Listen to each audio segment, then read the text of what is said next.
Vamos falar sobre autossabotagem. Daria para fazer um curso inteiro sobre esse assunto, é um tema bastante extenso e por isso eu vou ser o mais objetiva possível aqui nessa aula para que você entenda quais são os seus sabotadores, como você pode saber se você tem ou não, certo? Fazer questões-chave para que você reflita sobre eles e também algumas estratégias e dicas de como você deveria estar pensando para substituir então um pensamento que te sabota. Então vamos lá. Em linhas gerais, a autossabotagem é você não fazer o que você sabe que você tem que fazer. Pode ser em termos de emagrecimento, pode ser em termos de qualquer área da sua vida, certo? Você tem um objetivo, você sabe o que você tem que fazer para alcançá-lo, quais são os comportamentos que você tem que ter, quais ações você tem que tomar em base diária, ou base semanal, mensal, que seja, para que aquilo aconteça, certo? Por algum motivo você não faz. A autossabotagem, então, ela resulta em inconsistência, certo? Em não aderência a bons comportamentos, a ações, atividades que você sabe que você precisa fazer para chegar onde você quer. Uma coisa que eu vou te falar e você não vai aceitar de cara, eu sei, quero que você segure aí, que eu vou te explicar melhor isso ao longo da aula, é que o seu peso, ele faz alguma coisa por você. Ele te protege de alguma coisa, ele te deixa mais forte. Tem uma analogia muito bacana que é assim. Imagina que você está num prédio, certo? E não tem elevador, tem só a escada. Você tem que descer um piano sozinha, do segundo andar para o primeiro andar. Que tamanho o seu corpo tem que tomar? Quais proporções o seu corpo precisa tomar para que você aguente esse piano nas costas? Percebe? O seu corpo, ele quer te proteger, ele quer ficar forte para que você seja forte. Não necessariamente fisicamente forte, mas é a forma que ele encontra para te suportar nisso. Então, quando você precisa ser forte, o seu corpo aumenta para te proteger, para te deixar mais fortalecida e que você consiga enfrentar as coisas mais forte. Eu vou tratar com você aqui de 7 sabotadores. Tem gente que vai falar que é muito mais, mas eu sou uma pessoa bem minimalista. Então, para mim, esses 7, eles originam todos os outros. Se existem mais, eles são originados daqui. O principal ganho de um sabotador é a compensação. Ou seja, você está compensando alguma coisa, alguma falta, e por isso você está usando comida para compensá-la. Esses sabotadores, então, eles explicam por que você não consegue mudar os seus hábitos alimentares, por que você se boicota quando você estava indo tão bem, por que você não consegue parar de comer, ou por que você volta a engordar depois que você já emagreceu. Eu não quero que você se desespere. Você pode ter 1, 2, 3 ou todos. A maioria das pessoas tem mais de um mesmo. Então, conforme a gente for falando de cada um deles, eu vou te propor questões para que você pense sobre elas. Se você quiser pausar o vídeo para ser uma boa coisa, certo? Para você refletir se você tem aquele sabotador ou não, ok? Então, vamos lá. Sabotador número 1. Nós temos os nossos sentimentos presos na comida. O que acontece é o seguinte, a comida, ela é um combustível social, certo? E a gente usa a comida para tratar as pessoas bem. A gente tem momentos bons à mesa com a nossa família, com nossos pais, com amiguinhos, festinhas são recheadas de comida, porque é uma coisa que está associada com momentos bons, momentos felizes. Quando você era pequeno e estava triste, alguém te dava uma comidinha para você ficar feliz, certo? Então a gente tem uma conexão, certo? Subconsciente, inconsciente, com comida, alegria, amor, afeto, momentos bons e assim por diante. Normalmente, quando a pessoa tem um alimento que ela não consegue se desgrudar, que ela não consegue parar de comer, ela sente que é mais forte do que ela, pode ser que seja alguma coisa relacionada ao passado, que você comia aquilo com alguém, que você vivia uma experiência que você não vive mais hoje em dia, uma coisa positiva, certo? Ou alguém cozinhava para você, ou você associa com momentos muito bons, que você não tem mais. Então depende muito do seu mapa de experiências alimentares e afetivas. No meu caso, por exemplo, eu tinha um problemão com pão francês. Parecia que era mais forte do que eu. Eu conseguia comer vários pães sozinha de uma vez, certo? Principalmente quentinho. E depois que eu aprendi isso, depois que eu comecei a refletir sobre isso, eu percebi que, quando eu era pequena, eu era a única neta da minha avó. Eram netos, meninos, e eu era a única princesinha, certo? Como minha avó tinha 4 filhas, todos os netos, todos os meus primos, certo, ficavam juntos na casa dela, enquanto as mães trabalhavam. E no fim da tarde, todas as tardes, o meu avô chegava com um saco de pão quente. Minhas tias, minha mãe, também chegavam do trabalho. E a gente tomava um café da tarde, entre 5 e 6 da tarde. Era a nossa janta, e era regada a pão francês, manteiga, café, etc. Era um café. Não é de se surpreender que eu fiquei apaixonada por pão francês e eu achava que o problema era o pão. Na verdade, o que me faltava, o que ele estava compensando, era aquele ambiente familiar que não existia mais. Ele não existe mais e ele nunca mais vai existir, certo? Mas o pão entrava como um substituto ou alguma coisa que eu associava a me sentir protegida, a me sentir amada, a me sentir mimada, certo? Então, você provavelmente tem algumas coisas que você pensa, que você sente que são mais fortes do que você e provavelmente estão associadas com eventos, certo? Com família, com pessoas que você amava, que esses alimentos estão ali substituindo. E as questões chaves para a gente pensar nisso é: o que você está querendo sentir quando você come? Qual é a sensação, por exemplo, é proteção, é amor, é carinho, é mimo, é afeto? O que você está querendo sentir quando você busca esse alimento específico? Quem você quer por perto, certo? No meu caso era minha avó, que faleceu e eu não tinha mais ela por perto também. Então, o pão substituía, compensava a falta que eu sentia dela. Outra coisa para se perguntar é: quais momentos no seu dia a dia hoje te trazem esses sentimentos? Porque se você não tem esses sentimentos no seu dia a dia hoje, é muito provável que você esteja usando a comida, um alimento específico, ou alguns alimentos específicos, para suprir um sentimento que não está existindo. Mais uma coisa, eu quero que você reflita sinceramente se você, por exemplo, no meu caso, o pão, eu não me sentia bem quando eu comia. Eu não me sentia amada quando eu comia. A comida não pode te amar de volta. Isso é uma coisa que dói muito no começo, mas a comida não está lá, ela não guarda aquele sentimento nela. Mas quando você percebe realmente que você comeu e você não sentiu o que você esperava, em termos daquela idealização de proteção, de carinho, de afeto e tudo mais, as coisas começam a se desencantar. Os alimentos perdem o poder, certo? Então esse foi o número 1. Sabotador número 2. Eu não quero que ninguém se sinta mal. Esse daqui é bastante delicado, por quê? Porque, especialmente em termos de família, em termos de grupos de amigos, a gente tem a sensação de que alguém pode se sentir mal se você emagrecer. Por exemplo, tem muita gente que fala assim: cara, eu não consigo emagrecer. Ah, e na sua família, quem mais está acima do peso? A minha irmã, minha única irmã. Nós somos muito ligadas. E por isso, e ela também está acima do peso, mais do que eu, ela também não consegue emagrecer. Então, eu te pergunto, o que aconteceria se você emagrecesse e ela não? Ela ia se sentir sozinha, abandonada? Ela ia ficar de fora? Ela ia ser menos admirada e você ia ser admirada? Veja bem, a gente tem a sensação de que alguém se sentiria mal se a gente realmente conseguisse chegar no peso ideal, no peso que você quer. Isso pode ser com mãe, irmã, amigas, parceiro, por exemplo, se ele também está acima do peso. Como é que ele ia se sentir se você chegasse no peso que você quer? A gente tem medo de que alguém nos olhe de forma diferente, que a gente perca o amor de alguém por causa disso. Então eu quero que você faça um treino, eu quero que você faça um exercício e você feche seus olhos e pense que você está com o peso que você quer, uma roupa maravilhosa, se sentindo linda, numa roda, certo? No meio de uma roda cheia de pessoas que você conhece. Todo mundo que você convive, amigos, família, gente do trabalho, etc. Quando você abre os olhos e você olha em volta, todo mundo tá te falando assim: cara, parabéns, você conseguiu, você tá linda e tudo mais, você tem vários elogios acontecendo. E quando você olha em volta, quais são as caras que não estão legais? Para que você pense mais sobre isso, eu quero que você pense se você quer proteger alguém. Se você sente que, se você emagrecer, essa pessoa vai ficar ressentida, ou ela vai ficar desprotegida ou sozinha. Outra coisa, se você emagrecer, você vai contrariar o padrão. Por exemplo, se a família inteira está acima do peso e você for a única magra, você vai se sentir bem? Ou será que você vai ser a excluída, porque você come diferente? E com seus amigos? Como é que eles são fisicamente? E como é que eles se comportam? Você vai ter que mudar? Se você emagrecer e ter que comer diferente ou fazer algumas outras escolhas na sua alimentação, como é que vai ser? Você vai se sentir mal? Você vai se sentir excluída? Você vai ser diminuída nesse grupo? E a última coisa, isso é verdade ou é a sua percepção? Eu sei que falando assim parece que até faz muito sentido. E realmente isso acontece, tá?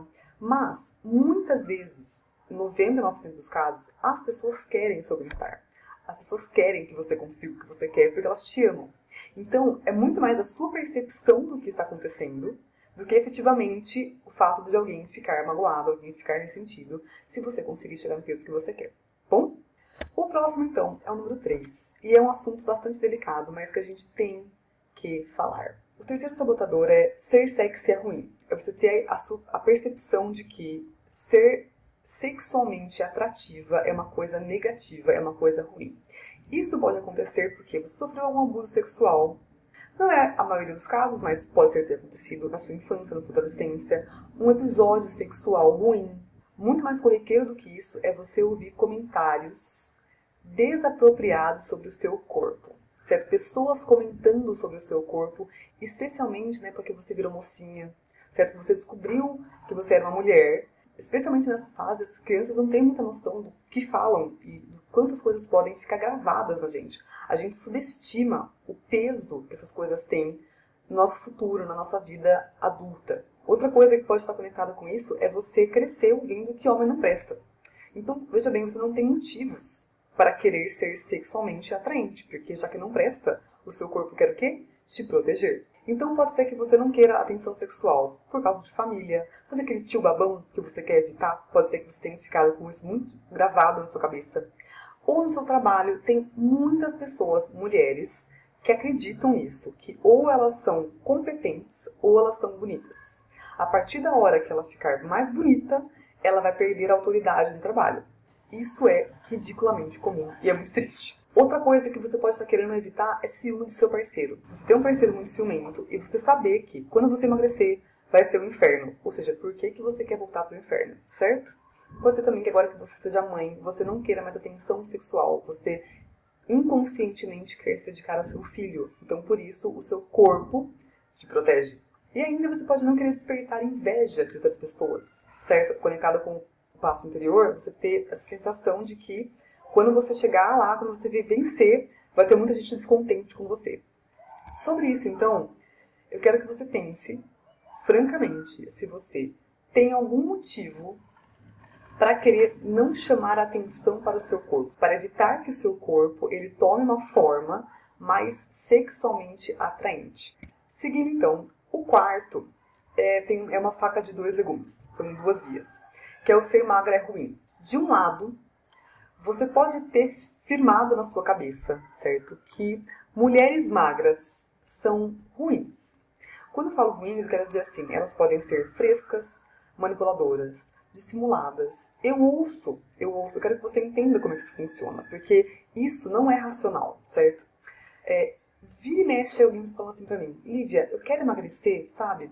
Mas eu não quero ficar aquela mulher assim oferecida. Ou eu quero emagrecer, mas não ficar aquele corpo vulgar.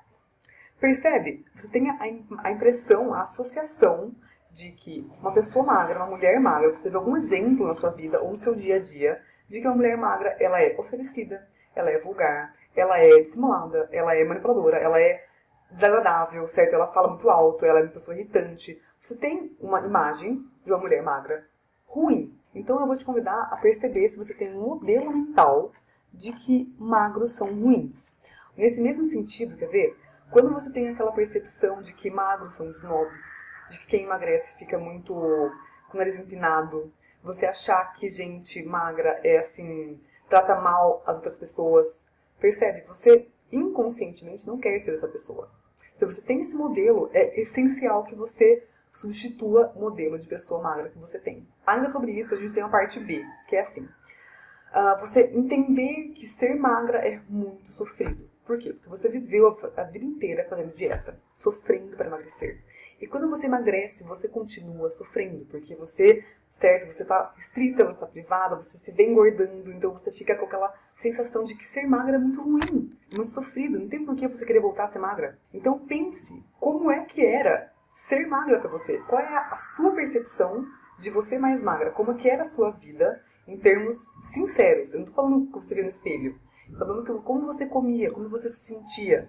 Quando você foi engordando, o que você sentiu? Porque, acredite, você não quer passar por isso de novo. O seu cérebro não quer deixar você passar por isso de novo. Se ele tem a impressão de que você vai emagrecer, você vai sofrer para se manter magra, e você vai sofrer porque você vai engordar de novo, está na hora de você mexer no que você acredita. Então eu quero que você pense o que aconteceu quando você emagreceu. Alguma coisa ruim te aconteceu? Como é que era a sua vida? Era boa? Era gostosa? Era sofrida? Como é que era a sua alimentação? Você teve um relacionamento difícil? Você teve algum episódio traumático ou desagradável que você não quer voltar para aquele episódio, aquele corpo? Você tomou uma decisão muito ruim? Tem um exemplo bem bacana de uma história de uma moça que ela sempre foi gordinha, até o dia que ela emagreceu. ela tinha uns quase 30 anos, ela estava mais magra, estava atraindo muitos homens, e ela foi para uma festa, e ela teve sexo casual, e ela engravidou de um cara que ela não conhecia. E depois que ela teve bebê, embora ela tenha ficado muito traumatizada nesse sentido, mas ela também ganhou uma filha maravilhosa, contudo, ela não conseguia mais emagrecer. Por quê? Porque, na verdade, o que aconteceu, embora ela tenha tido um bom resultado, a filhinha dela, não foi legal. Ela sofreu muito, porque ela engravidou de uma pessoa que ela não conhecia. Percebe? Inconscientemente, o corpo dela estava protegendo ela de que isso acontecesse de novo. Então é nesse sentido, quero que você pense em coisas ruins ou negativas que aconteceram quando você estava mais magra e também quais os modelos de magra que você tem. E que você faça um balanço que ser magra então é positivo ou negativo? Porque se for negativo, dificilmente você vai conseguir se convencer o seu subconsciente de que é seguro e de que você pode ser magra numa boa. Na sequência então, a gente tem o quinto, que é eu quero ser outra pessoa. É essa vontade que a gente tem quando a gente está infeliz com a nossa vida, insatisfeita profundamente com as coisas e a gente quer mudar. Só que a gente se sente de mãos atadas, porque você pensa assim, eu não tenho dinheiro, eu não tenho tempo, eu não tenho. E quando você não tem outra forma de mudar, o seu corpo muda para que você seja outra pessoa. Isso é muito comum na adolescência. Você tem aquela sensação de rebeldia adolescente, certo? E você sente que você não consegue ser outra pessoa. Você vê os seus amiguinhos com as coisas que você não tem, e você tem uma relação difícil às vezes na escola, e todo mundo é legal, descolado, e você não é. Então, como é que você vai fazer? Como é que você vai conseguir ser outra pessoa? O seu corpo resolve para você. Ele vai se transformar em outra pessoa, porque você não consegue, certo? Mudar, você não tem recurso para mudar por você mesma. Então, assim, eu quero que você pense na primeira vez que você engordou bastante, certo? Quando você realmente teve uma mudança corporal grande, o que aconteceu na sua vida e se você tinha motivos para querer ser outra pessoa. Se a sua vida estava difícil, como é que era a sua realidade, como é que era o seu corpo, certo? Então as questões-chave aqui são, você teve motivo para mudar quem você era, certo? Você não gostava de quem você era, o que você queria ser. Tem alguma coisa que você não viveu na sua adolescência, na sua infância, que você sente que você perdeu e que por isso você corre para suprir essa carência de alguma coisa que aconteceu importante. E agora no presente, o que você queria viver hoje que você não está vivendo? Quando você idealizava a sua vida com a sua idade, certo? Quando você pensava no passado, como seria a sua vida hoje, no caso, o que você tinha em mente, certo? Como é que você idealizava as coisas e o que você não tem, o que você não conseguiu, certo? O que você sente que, poxa vida, está faltando isso e por isso eu estou suprindo de alguma forma, tá bom? Quando a gente fala de forma emocional, é quase impossível a gente melhorar a nossa relação com a comida tratando da comida. A gente tem que ir para as causas, porque você está usando comida para suprir uma falta que não é de comida, certo? Então, passando para o número 6, que é a síndrome do prato limpo. Essa daqui é assim, é uma epidemia. Todo mundo tem. Eu não conheço quase ninguém que não tenha a síndrome do prato limpo. Que é o seguinte, você aprendeu que pessoas boazinhas, meninas boazinhas, comem tudo. Crianças legais raspam o prato. Por isso que elas ganham sobremesa. Você come então para corresponder às expectativas dos outros de uma boa criança, de uma boa pessoa, certo? Você aprendeu que é feio dizer não para comida e você aprendeu que as criancinhas da África estão morrendo, então você não pode deixar comida no seu prato. E você também foi comparada com crianças que raspavam o prato. Olha como seu primo manda bem, ele está raspando o prato. E você não. E você é uma pessoa ruinzinha. Ele é bonzinho e você é ruinzinha. Percebe? E ninguém quer ser ruinzinha, a gente quer ser boazinha. Então a gente acredita que se a gente comer tudo, os outros vão amar a gente. E a gente merece coisas boas porque a gente fez uma coisa boa. E a gente carrega isso pro resto da vida. E indo um pouco além disso ainda, você acredita que as coisas boas da vida, a sobremesa, elas vêm quando você raspa o prato. Porque se você não raspar o prato, você não ganha sobremesa. Percebe como o negócio é lá embaixo? Então, assim, eu até entendo que você não queira jogar comida fora. E a minha ideia é que você, então, comece a se servir com menos. Se você tem esse problema de você não conseguir ver comida no seu prato porque você acha que aquela comida não vai, tá? Mas se você acha que aquela comida vai salvar a fome de alguém, se você pensa assim, você não consegue se desvencilhar desse pensamento, se sirva de menos. E eu repito, a comida que fica no seu prato não mata a fome de ninguém. Então, ela vai virar lixo, seja no lixo ou seja no seu corpo sendo estoque. Então, questões pra gente pensar aqui é: quem você está querendo agradar quando você não consegue parar de comer? Quando você não consegue ver a comida no prato, qual é a voz que está aparecendo na sua cabeça dizendo coma? Você não pode deixar isso daí. Outra coisa, você acredita ou não que aquela comida vai salvar a fome do mundo? Se você acredita nisso, por quê? Outra coisa para se pensar, por que você colocaria alguma coisa no seu corpo para dentro que ele não precisa? Se você já tem um estoque, por que você estocaria mais? Percebe? São coisas óbvias, mas eu quero que você reflita sobre elas. E qual é o seu medo de deixar comida no prato? O que você acha que vai acontecer de ruim com você se você não raspar o prato e você comer até a saciedade? O que vai acontecer de ruim? Quais problemas você pode ter? Qual o seu medo? Passando para o sétimo, então, esse daqui é aquele crucial. Esse aqui pega na veia e eu vou te explicar por quê. É assim, todos nós, a gente tem um senso, certo? A gente quer conexão, a gente quer ser aceito pelo mundo, pelas pessoas que a gente ama e assim por diante. Quando a gente sofre uma pressão para emagrecer, uma pressão para fazer alguma coisa, certo? Para comer menos, porque você está gorda, você escuta aquilo, você se sente injustiçada. E isso dispara em você o que eu chamo de resposta rebelde. O que acontece? A resposta rebelde acontece quando você escuta comentários de pessoas que você ama, provavelmente, certo? Pais, parceiro, irmãos, etc.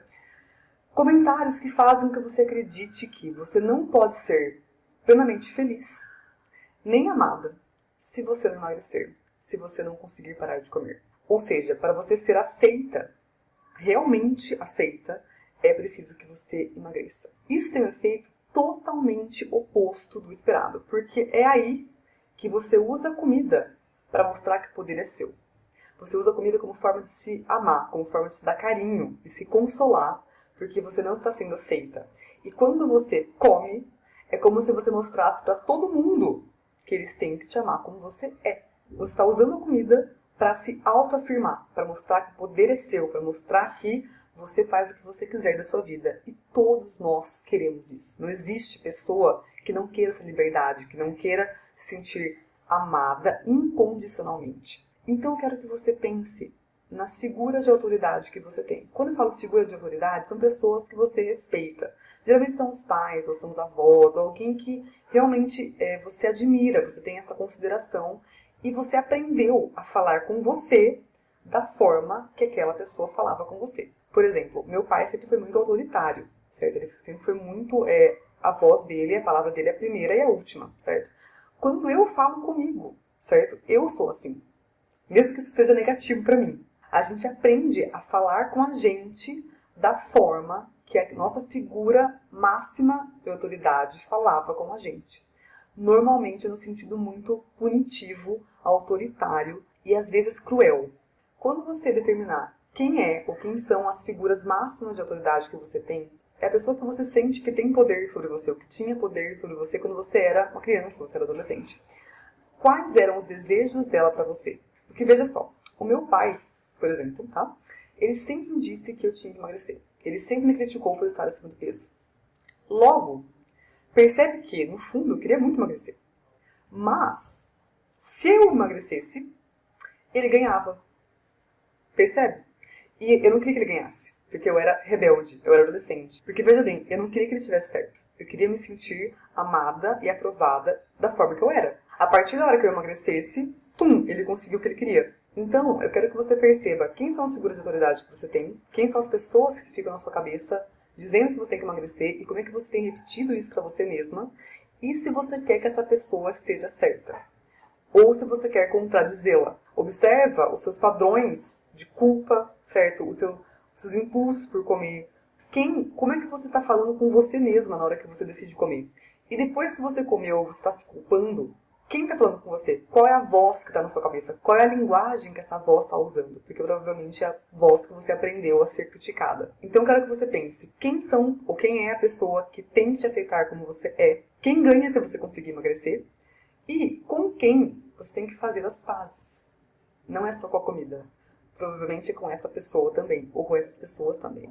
Fazer as pazes com a ideia de que elas podem querer o seu bem, mas elas não sabem colocar isso de uma forma que seja aceitável para você e que você não tem que se rebelar contra elas.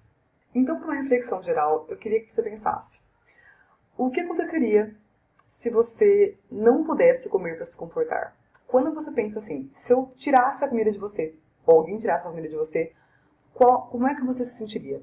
Qual que é o grau de pânico que você sente quando eu te falo que você não pode mais comer para se confortar? Eu também quero que você pense o que você perde se você parar de comer para se confortar. Se você parar com isso, o que você vai perder? Eu quero que você pense também quais emoções você está evitando quando você está usando comida para se anestesiar. Quais emoções? Quais são os sentimentos que você tem demais ou que você não está tendo, que a comida está fazendo o papel dele? Outra coisa, você quer emagrecer ou você quer se rebelar? Porque são coisas mutuamente exclusivas. Ou você faz o que as pessoas esperam que você faça e você aceita, porque é o que você também quer, pode ser, ou você se rebela. Para isso ficar mais claro, eu quero que você pense assim: se você emagrecesse, o que você acha que aconteceria? Você acha que, por exemplo, a sua alimentação seria um saco? Seria a mesma coisa? Seria sem graça? Porque, veja bem, ninguém quer isso. Outra coisa, se você emagrecesse, como é que as outras mulheres iam te olhar? Você ia ser julgada? Você ia ser, de alguma forma, menosprezada por outras mulheres? Outra coisa, você estaria cedendo às pressões dos outros, às pressões culturais, sociais, da sua família, do seu parceiro? Você estaria dando razão para eles? Como é que você se sente em relação a isso? Ainda, se você emagrecesse, você não poderia culpar o seu peso pela sua falta de sucesso profissional, trocar de emprego, trocar de marido, mudar de cidade. Do que o seu peso te protege de fazer, de arriscar, de mudar a sua vida em outro sentido que não tem nada a ver com o seu corpo. Outra coisa, se você emagrecesse, você teria que mudar alguma coisa muito importante na sua vida. Rotina, amigos. Como é que você acha que teria que ser a sua vida diferente e se esse diferente te agrada ou não? Pensando em tudo isso, eu quero que você responda a ferramenta que está aqui embaixo. É um PDF cheio de perguntas. A ideia é que a gente vá mastigando os seus sabotadores, com base no que você viu aqui, que você coloca no papel, que você usa a escrita, certo? Para exercitar, para puxar o que está lá mais fundo, que está mais subconsciente. O que acontece? Você vai perceber que muitas questões são parecidas. Parece que você está respondendo a mesma coisa várias vezes. Isso é proposital. Quando a gente cansa o nosso cérebro, quando a gente faz uma tarefa repetitiva, a gente está cansando, a gente está baixando a guarda para que o que está lá embaixo consiga surgir, consiga aparecer na superfície. Então responda de novo, nem que pareça a mesma coisa, com as palavras, responda várias vezes e perceba que cada vez que você fala, que você pensa na mesma questão modificada, aparecem coisas novas. A ideia é que você termine sabendo qual é o seu problema, quais são os sabotadores e com estratégias e com ideias de ações para que você possa contorná-lo ou contorná-los. Certo? Então é isso. Eu espero que tenha feito sentido. Mãos à obra.